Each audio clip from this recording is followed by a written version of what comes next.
All right, so I checked, and I actually didn't tell it. So in the last one, I couldn't remember. I knew I was talking about my childhood, my youth, but I realized I was 50 minutes into this video, so probably just going to cut this one short. I was going to tell you how the next step of my evolution, but I'll tell you a quick one. Um, when I was about 16. So anyways, I around this time I start high school because I start slanging weed and I make money quick. Like I start hustling really quick. Right away I'm making a bunch of freaking money. Not tons, but something for a young kid. And first thing I did was buy a new moped. Then I got turned, a few months later I was able to get a car and I had gold change and I just started trying to look like the freaking, played a role between my uncles, Gumbatis, his cousins and friends, the ones that are like the young wise guys. They wear a big gold chain, wear slick track suits. Sometimes they even wear suits. And that's why I was always into like suits. I got my friends to wear suits one year. I was like, I wore a suit when I went out, and everyone's like, "Yo, why are you wearing a suit, man? Did somebody die? You go to a funeral or something?" I said, "No, I just feel like wearing a suit." All these girls were coming up to me and go, "Oh, you look hot in that suit, Al. You got." And I tell my boys, "See." So one day I pick like one day every once in a while, and be like, "We're all gonna wear suits." And they'd wear them all to school. I didn't go to school, but we go out. We go out to the club or we go out to parties. We'd all suit up, and all the girls are all over. It's like, eh. So, I was trying to emulate my uncle and them guys. So I made money. I had a plug on stolen suits. By the way, there was a dude named Jimmy. Well, we call him Jimmy. What the hell is his name? Jimmy. What was his name? Oh, his name was Jimmy something, but we call him James Brown because he looked like James Brown. And he approached me one day because I had bought like 3 or 4 leather jackets for my boys. I said, "Let's go to the mall." They're like, "I don't have any money." I'm like, "I got you. I'll pay, whatever. I'll buy the food and all that stuff." So we go to the mall, like 3 of us. And we're in Van Dyke's, this place that sells high-end leather stuff and suits and stuff like that. And I'm like, "Give me a deal. Can you give me, if I buy 3 of these coats, you give me a deal?" And he said, yeah. So I got a deal, I bought all 3, give the coats to my boys. They're like, "Hell yeah, man, thank you." They were like $350 coats, badass leather jackets, Man Alives or Pellies. They were Pele. And so the guy says to me one day, he's like, "Man, you interested in any suits maybe?" I'm like, "Maybe." Why? He's like, "Man, I got a plug in the warehouse, and they'll be custom tailored." I said, "What do you mean?" He's like, "Give me your measurements. I'll send them to my guy in the warehouse. They'll get order the suits made, and then you come and buy them for me, but you come to my house." I said, "Okay. How much?" He's like, "Half off." So, ticket price is $1,400. I give them to you for $700.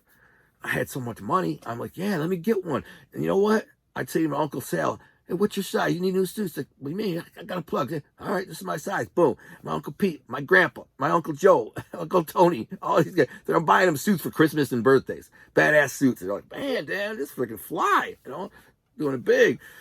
So I was making some money. I by the time I was 6 months into my weed selling, I had a new car with an all black tinted limousine tint, pimped out. I had more gold than I could wear, really. You know what I'm saying? Not like the other dude I was described before. He had like big giant pieces and huge chains, but I still had like 10 gold chains and 4 or 5 rings and bracelets, watch, everything. I had a Gucci watch. And I was pulling some loot, man. I was probably pulling legit like maybe 1,000 a week at the time, 1,500 a week. Pretty good money for like 1989. But the problem was I started having too much traffic at my house. I didn't go to school. Well, by the way, I'll tell you how I got kicked out of school really quickly, and then I'll end it on that. But I started my freshman year of high school.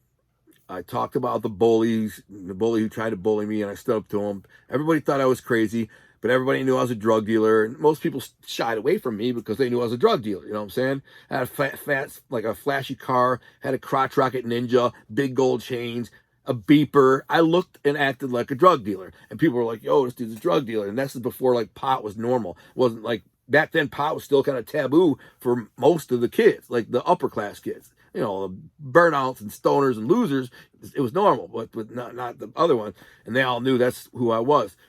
And so I didn't really have any friends. I still had Ricky and Jay, but I'd pull up in my system, bumping, boom, boom, boom, boom, and everybody just knew this drug dealer. Al Lim was a drug dealer, and I projected it, and so, which was stupid. I'll tell you one more quick story. Well, this is during graduation. All my boys were graduating, so they were in the cap and gown. There's an event, it was in an auditorium, and I said to my boy Marty, who went to a different school, he graduated from a private school. I said, hey, you want to go watch Mario and Jay and everybody, walk the thing and get their cap and gown, their diploma? He's like, yeah. I said, all right. I roll this fat joint, huge fat joint. We couldn't even finish it. Finished like half of it. We pull up. We're super stoned, man, and we're late. We're like, 30 minutes late to this thing. He says, I can't go in. I'm too high. It's this big dude named Marty, this big, huge motherfucker, big, tough guy. I can't go in. He might watch this. I'm still friends with him. And he says, I can't go in. I said, come on, man. He's like, no, I'm staying in the car. I said, all right. So I go in the side door to this auditorium, right?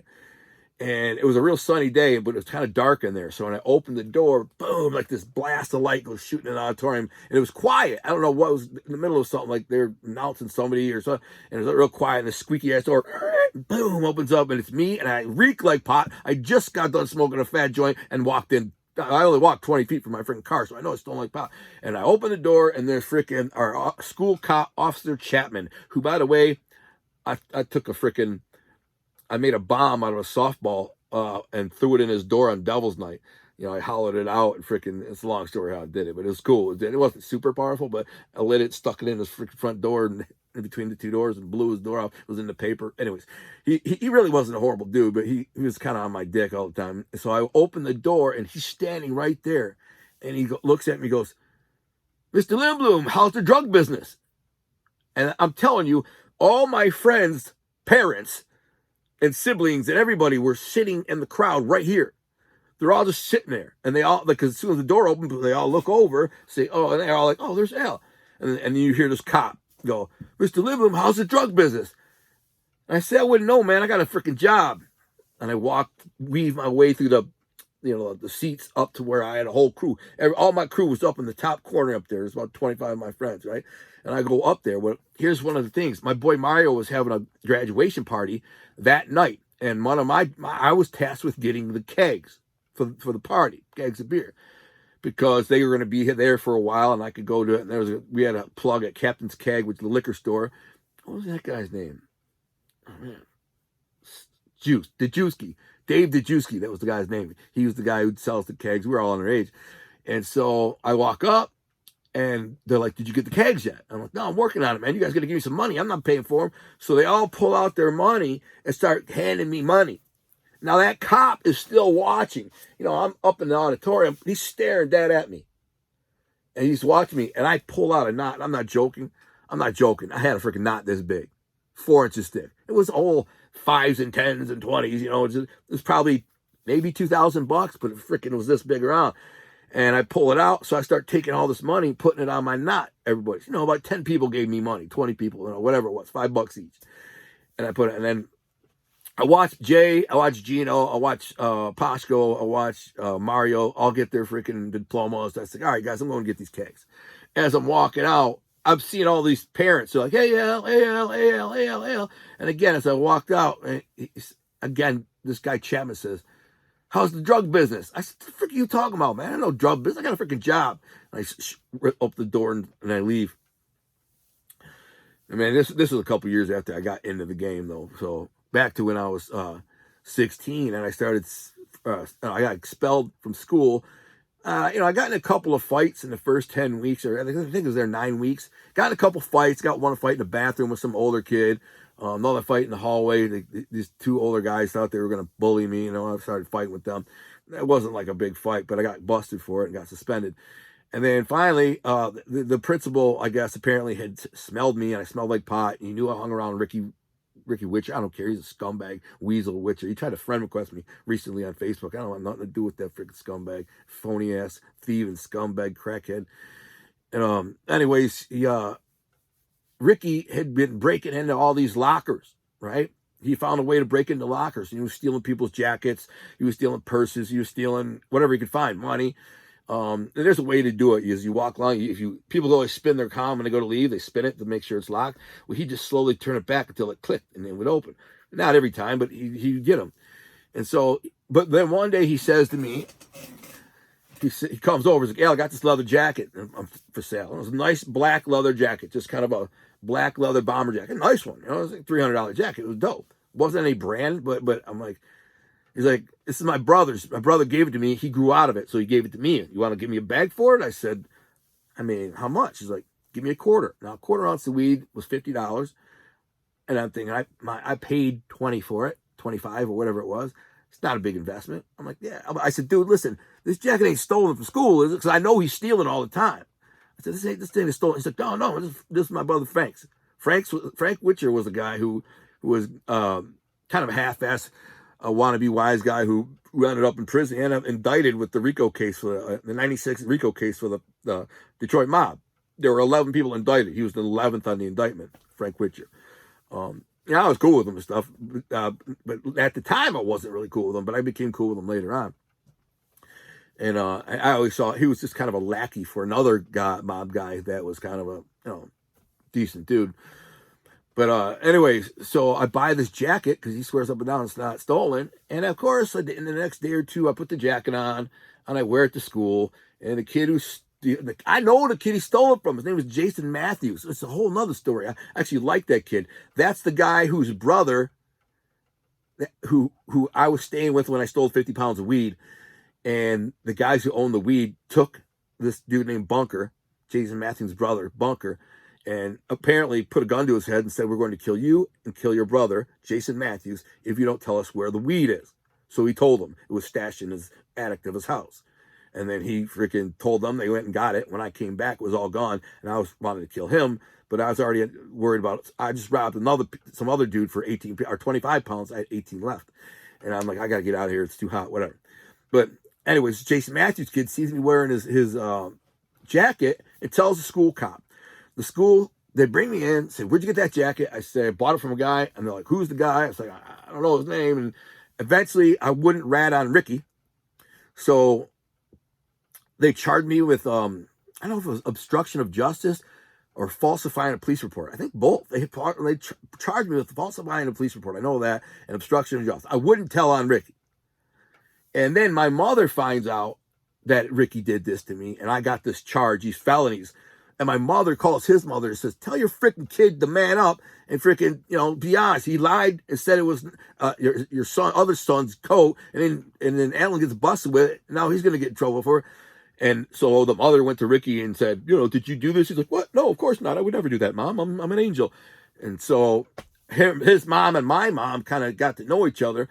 I don't know if my mother dropped her name Toko, but my grandmother shopped at the grocery store where his mother worked in the flower department. She'd worked there for like 30 years. So every time she'd see my grandmother walking through the grocery store, she'd say, hi, Mrs. Toko. And they'd start talking. They knew each other because of this. This freaking kid's gone. So they expel me for this. They literally say, he's out of here. We don't want nothing to do with him. He's a bad apple. He's a bad kid, blah, blah. So my grandfather,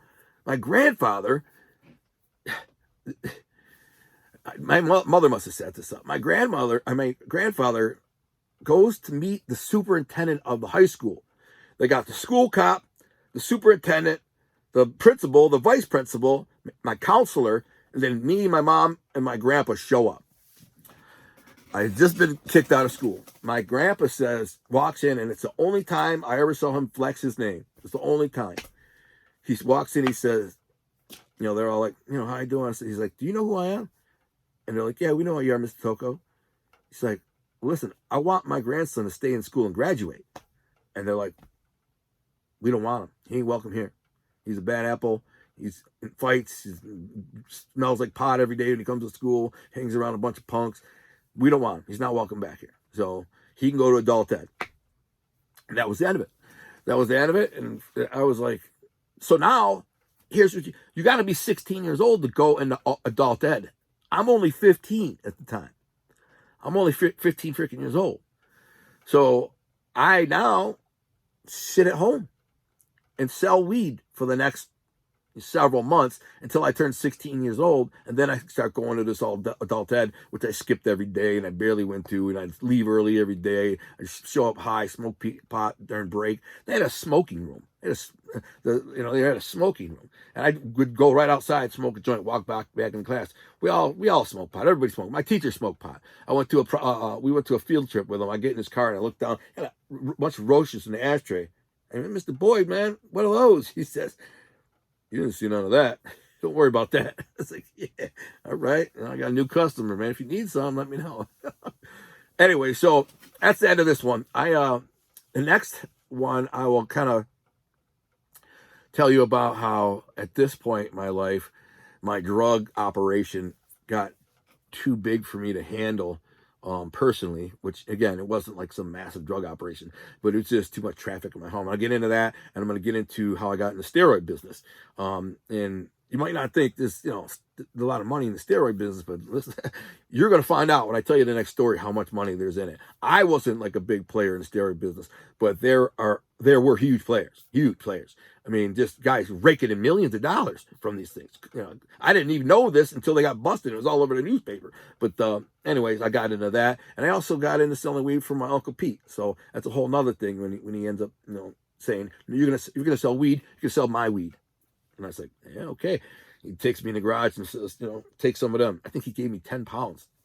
Take 10 pounds of that. I'm like, are you serious?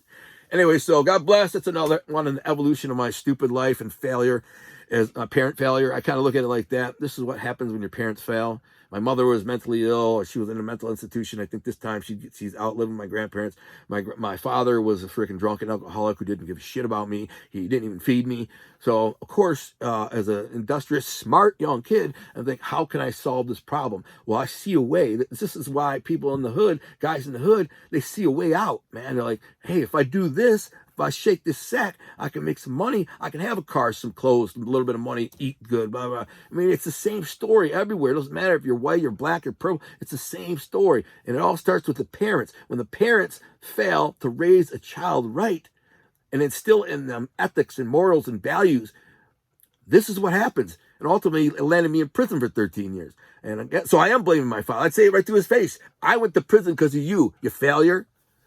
I don't even feel bad, but it is. Had you, cared a little more, fed me a little more, I probably wouldn't have been to prison. You didn't care. You're like, let him end up whatever he is. F him. Well done, Dad. Anyways, God bless. That's another one in the books. Just so you know, I'm sharing a series, kind of an evolution of my life, and it's going to be pretty detailed like this. So I hope you enjoy them. You might find them entertaining. Most people do, but it illustrates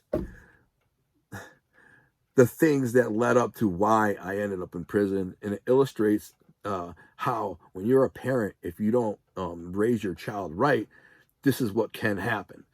And so I'm not making excuses for myself. I'm not saying I'm good, bad, or did anything right or wrong. This is my story. So I hope you enjoy it. I'm out.